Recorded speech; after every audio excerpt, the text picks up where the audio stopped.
Nissan arrived early at the electric vehicle party with the Leaf, but it didn't take many years before it was well behind the curve as other manufacturers came out with BEVs. Well, here is its attempt to catch up, the Ariya, and I'm looking forward to driving it. Get in, it's time for Family Wheels.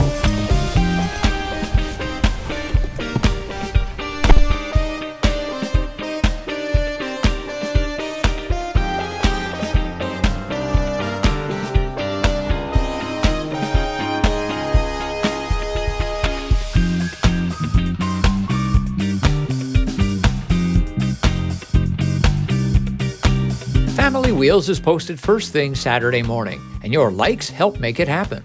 And while you're giving us a like, subscribe to Family Wheels and click the little bell to receive notifications. For a 1-minute version of some of our reviews, check out the shorts section. Thanks. This is Nissan's first all-electric crossover / SUV, and it impresses me greatly.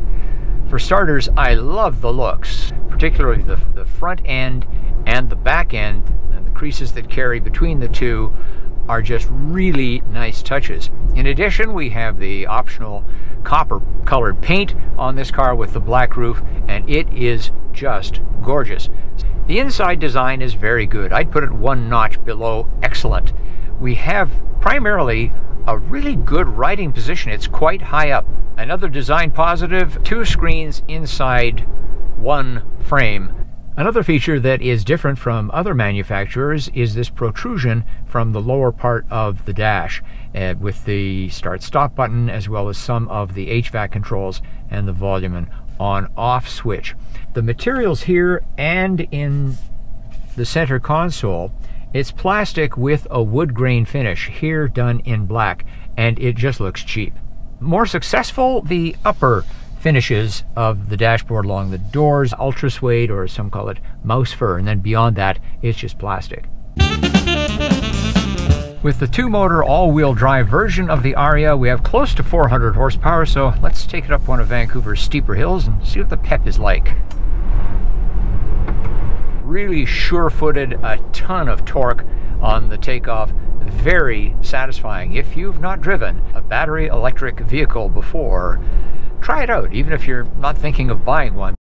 If you've got nearly 400 horsepower and it's in an electric vehicle, which is going to be heavier than a conventional internal combustion vehicle, you'd better have good brakes. We slowed down quite acceptably here. However, I have a pretty serious complaint.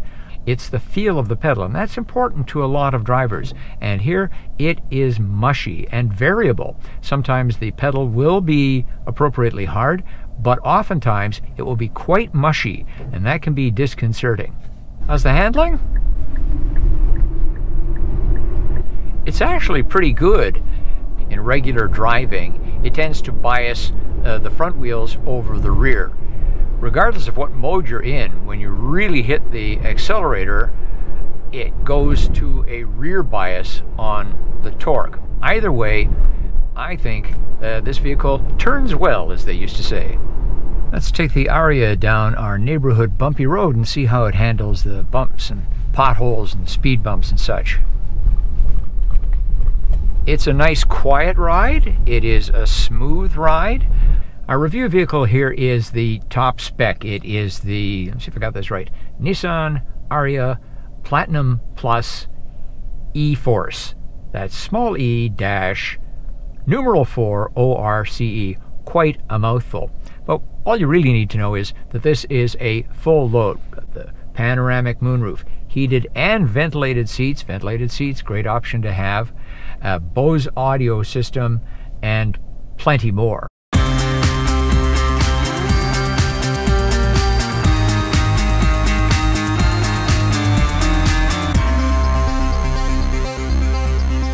What are the specifications? Well, Nissan tends to have quite a few, and that's why I brought my notes. Yeah, okay, it's a bit gimmicky, but it's kind of fun. And it does give you a little more space. The Ariya has a bewildering variety of trims. Nissan.ca lists 10, but they can be distilled into 3 main offerings: Engage, Evolve, and Evolve Plus. The Platinum Plus E-Force I'm driving is in the Evolve Plus category. which has the biggest battery at 87 kilowatt hours, all-wheel drive, and 389 horsepower. Subtract the Plus, and you have the Evolve, which has a smaller battery, 63 kilowatt hours, all-wheel drive, and 335 horsepower.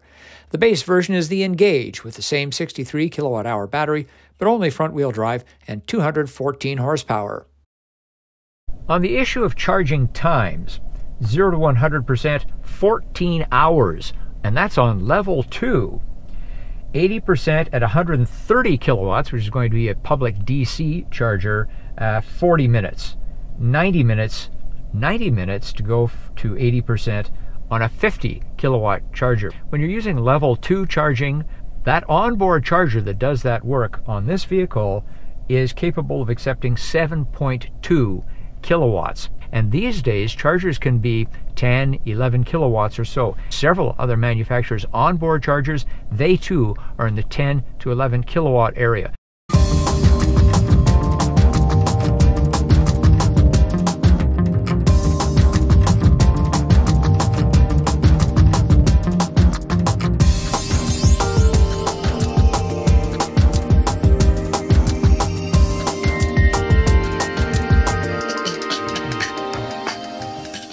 The Ariya passes our child seat test. Behind me, the kind that takes up the most space, a rear-facing child seat. Up front, I'm 5 feet 11 inches tall, 180 centimeters, and there's decent room between my knees and the glove box door.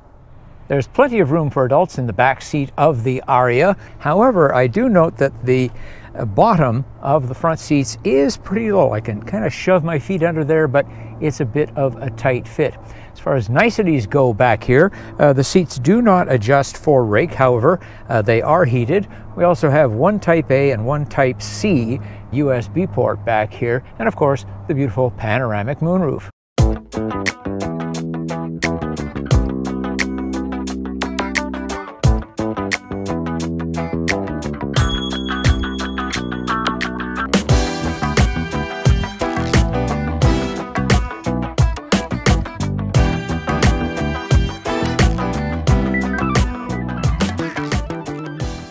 Well, there you have it, the Ariya, a fine-looking EV that puts Nissan on a much stronger footing competing against the rapidly expanding field of battery electric vehicles. But what do you think? Leave a comment. As always, thanks for watching, thanks for liking, and thanks for subscribing. I'm Richard Detman, and I'll see you next time on Family Wheels.